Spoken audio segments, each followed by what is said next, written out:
Selamat pagi semuanya, apa kabar? Luar biasa. Karena kita punya Tuhan yang luar biasa, amin.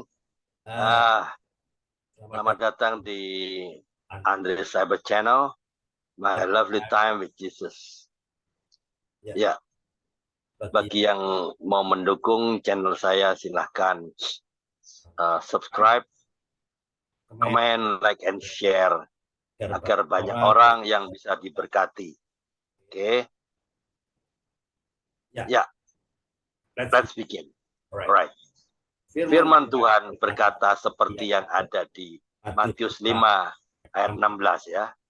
Kalau dan ketika firman berkata demikianlah, hendaknya terangmu bercahaya di depan orang, supaya mereka melihat perbuatanmu yang baik dan memuliakan Bapamu yang di surga.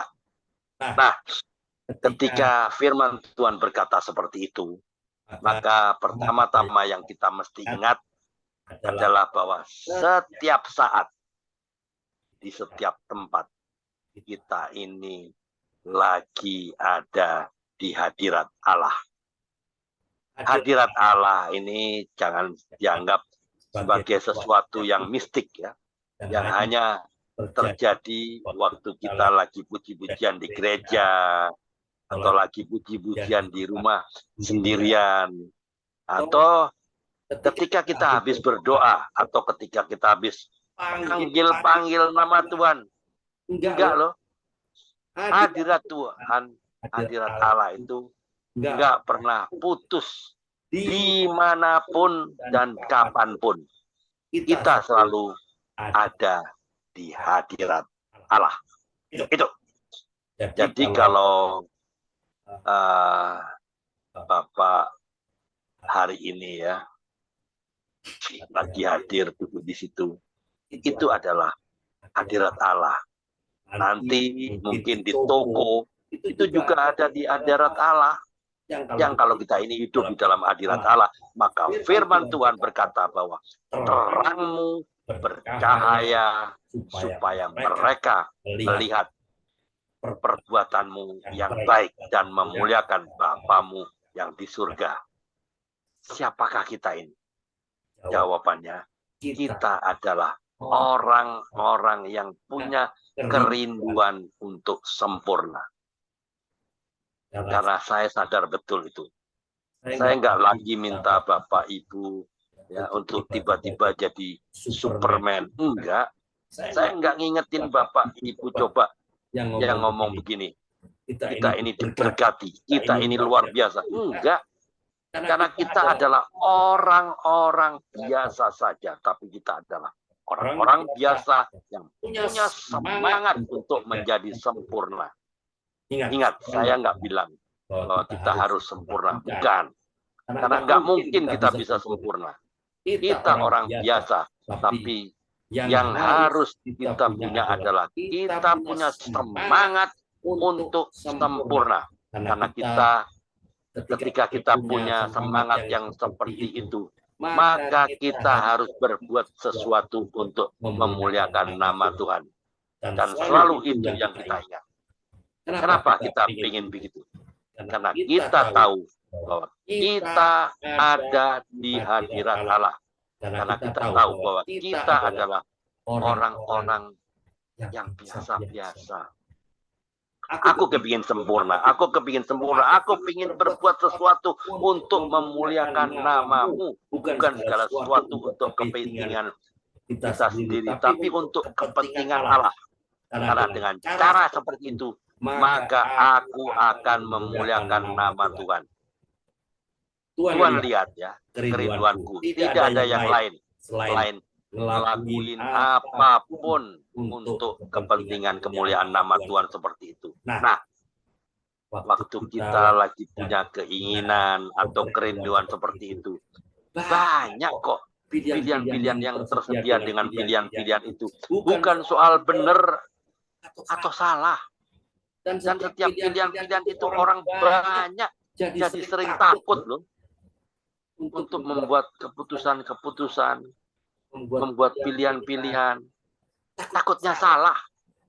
Kalau benar ya kita happy. Kita kepingin sempurna, tapi kalau salah, akhirnya kita jadi takut untuk ambil keputusan-keputusan, ambil pilihan-pilihan. Jadi stres kita akhirnya. Ya, pagi ini kita mau coba yuk. Ingat, Roma 8:28. Kita tahu sekarang bahwa Allah turut bekerja dalam segala sesuatu untuk mendatangkan kebaikan bagi mereka yang mengasihi Dia, yaitu bagi mereka yang terpanggil sesuai dengan rencana Allah. Jangan pernah takut membuat keputusan, membuat pilihan-pilihan. Jangan pernah takut salah. Karena lewat kesalahan pun, Tuhan pun bisa pakai kebaikan apa yang kita petik daripada kesalahan-kesalahan yang pernah kita buat. Ingat, hati kita kepingin sempurna untuk nyenengin Tuhan. Tapi kita nggak bikin salah, it's okay. Ada 3 orang ya, pendaki gunung ya, yang naik gunung, dan gunung itu tidak pernah didaki oleh mereka sebelumnya. Gunung itu memang asing untuk mereka bertiga ya. Suatu saat di tengah perjalanan mendaki gunung itu, mereka merasa tersesat. Satu orang temannya bilang, kayaknya ke kiri deh. Jadi sebenarnya satu-satunya cara jika kita tersesat di waktu mendaki gunung, ya teorinya adalah harus kembali ke kampung yang terdekat. Itu solusinya. Tapi untuk kembali ke kampung terdekat pun, mereka juga sesat. Mereka juga nggak pasti. Nah, satu orang bicara kayak ke kiri deh. Nggak ke kanan, nggak ke kiri. Sementara teman yang lainnya nggak ke kanan. Akibatnya apa? Orang ketiga mengalami kebingungan ya. Tapi mereka bertiga nggak bisa diam di tempat, karena kalau diam di tempat, ya matilah mereka di situ. Tidak ada usaha apa-apa. Bisa mati di tempat. Mereka harus bergerak untuk kembali ke kampung yang terdekat. Akibatnya apa? Si A yang pergi ke kiri, ya, ke kiri terus, dan si B yang ke kanan, dan si C itu balik lagi, ya balik tidak tahu kemana. Saudaraku yang terkasih, yang terjadinya apa? Ternyata si A yang paling terakhir sampai di kampung terdekat, ya kira-kira 3 atau 4 hari lah ya. Dan si B bisa kembali ke kampung terdekat juga sedikit lebih cepat, ya 2,5 hari lah. Ya, dia kembali ke kampung terdekat. Nah, disinilah si C ternyata dia ketemu dengan para pendaki gunung lainnya. Dan dengar baik-baik, dari ketiga orang itu, mereka semua belajar bagaimana mereka bertahan hidup, mendapatkan pengalaman baru. Si A belajar bagaimana dia bertahan hidup, dia tahu bagaimana mencari makanan, dia tahu bagaimana mencari air, dia tahu bagaimana menghangatkan diri. Begitupun si B dalam perjalanannya ke mencari kampung terdekat. Dia melihat loh, ada suatu daerah, ada air terjun yang bagus banget, indah, airnya bening banget, masih asli. Lalu otak bisnis jalan.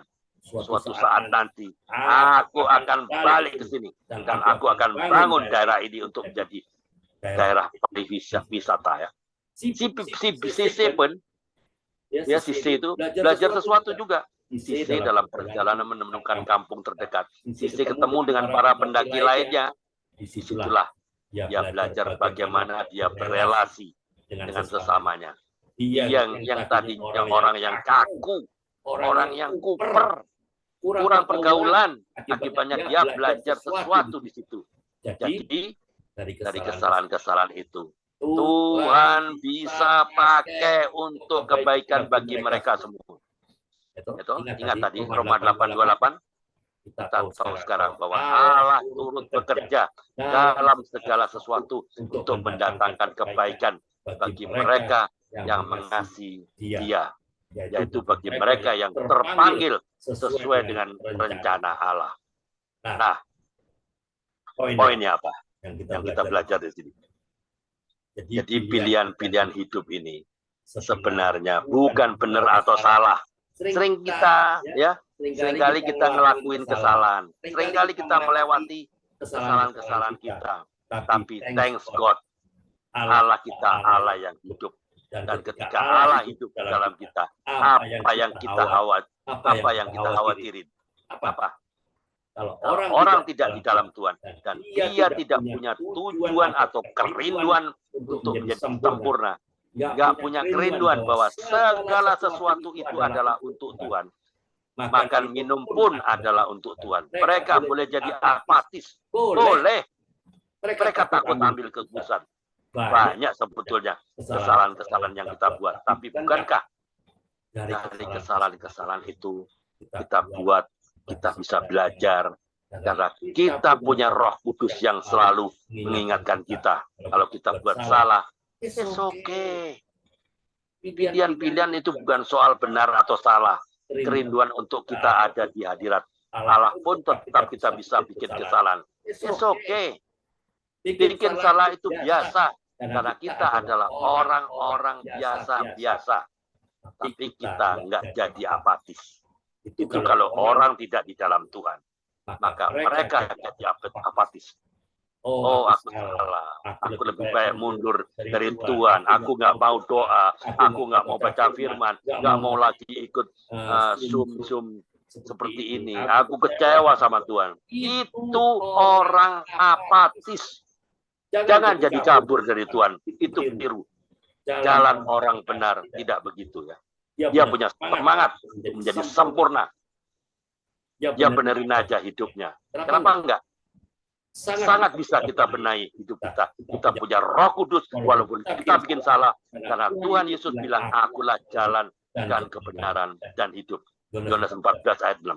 Kata Yesus kepadanya kan, akulah jalan dan kebenaran dan hidup. Tidak ada seorang pun yang datang kepada Bapa kalau tidak melalui aku. Dia adalah GPS buat hidup kita. Dia adalah wase untuk hidup kita. Arahin aja mata hati kita ke Dia. Bikin salah itu okay. Sorry, tapi aku mau bertanggung jawab dan aku mau benerin. Aku mau beresin masalahnya. Ekstrim pun aku akan kerjain.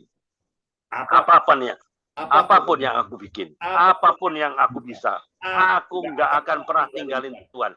Saya yakin di antara kita pagi ini ada sajalah orang yang bikin salah. Siapa sih kita ini yang tidak pernah bikin kesalahan? Saya juga pernah bikin salah. Apa benar kita yang tidak pernah bikin salah? Yuk, jujur-jujuran kita pagi ini.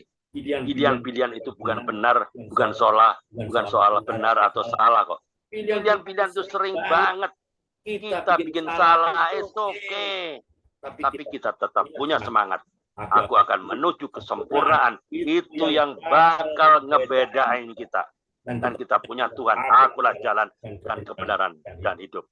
Dia adalah GPS kita. Kita pelajari ini. Dan kita pengen hidup seperti Tuhan yang hidup. Tanpa keakuan. Tanpa mementingkan ego yang selalu ya. Karena hati yang punya humility, kerendahan hatian, kesalahan-kesalahan itu pada ujung-ujungnya akan mematikan keakuan kita, akan mematikan ego kita. Selalunya kita berkata, aku kepinginnya begini, aku kepinginnya begitu. Nggak pernah nanya Tuhan, pinginnya apa sih? Jadi lewat kesalahan-kesalahan itu, kita bisa sadar. Oh ya, oke. Jadi selama ini yang aku dengerin apa? Ya, egoku, kesombonganku. Ikut ke persekutuan doa sudah lama, ikut komsel sudah lama, ikut Bible study sudah lama, dan justru lewat kesalahan-kesalahan itu kita rasanya seperti ditabok, plak, plak. Salah lu. Jangan begitu jalannya. Jalan kita adalah jalan kebenaran dan hidup. Jadi ikutilah kepentingannya, bukan jalan dan bukan kepentinganmu sendiri. Satu, hidup itu bukan untuk kepentingan diri sendiri. Kesalahan itu penting, karena lewat kesalahan itu kita ditabok. Dua, jangan khawatir, karena lewat kesalahan-kesalahan itu Allah turut bekerja. Ingat tadi, Roma 8 ayat 28. Tetaplah terus mendaki, karena kita adalah pendaki-pendaki. Tetap sajalah jalan terus, walaupun ada banyak pilihan. Jangan takut mengambil pilihan-pilihan, karena seringkali kita juga bisa salah dalam mengambil pilihan. Teruslah untuk berjalan dan tidak mengulangi kesalahan-kesalahan yang sama. Tetap arahi kita sesuai dengan GPS dari Tuhan. Hidup yang kita tidak berpusat pada diri sendiri. Dan ketika kita berkali-kali bikin salah, kita bikin pingin benar, tapi kita bikin kesalahan yang kita rasanya sering merasa capek, malas, lemah. Sepertinya Tuhan tidak jawab doaku. Berdoa, tapi Tuhan tidak jawab. Mazmur sempat marah. Mazmur 73 ayat 22 sampai 26 ya. Dia bicara apa? Aku dungu dan tidak mengerti. Seperti hewan aku di dekatmu, tapi aku tetap di dekatmu. Engkau memegang tangan kananku, dengan nasihatmu engkau menuntun aku, dan kemudian engkau mengangkat aku ke dalam kemuliaan. Siapa gerangan ada padaku di surga selain engkau? Selain engkau tidak ada yang kuingini di bumi. Sekalipun dagingku dan hatiku habis lenyap, gunung batuku dan bagianku tetaplah Allah selama-lamanya. Mungkin aku banyak salah. Mungkin aku orang biasa-biasa saja. Siapa sih kita ini Tuhan? Tapi pagi ini, Tuhan lihat deh, anak-anakmu yang rindu untuk belajar firman Tuhan ini dengan sungguh-sungguh. Di sini ada teman-teman, ya, ada banyak yang lainnya. Siapa sih kita ini Tuhan? Kami adalah orang-orang yang kepingin terus mendaki. Kami orang-orang yang terus ingin menjadi sempurna seperti Engkau Tuhan. Di dalam semua kerinduan kami tahu bahwa Engkau adalah satu-satunya jalan. Itu kerinduan kami Tuhan. Kami masuk dalam hadirat-Mu. Tuhan, hari ini dengan suasana hati yang seperti ini, yang kita terus menyerahkan daging dan hatiku, sehingga sekalipun kami yang nggak punya apa-apa, sekalipun kami bukan siapa-siapa, satu hal yang kami inginkan adalah menyenangkan-Mu Tuhan. Amin. Tuhan Yesus memberkati.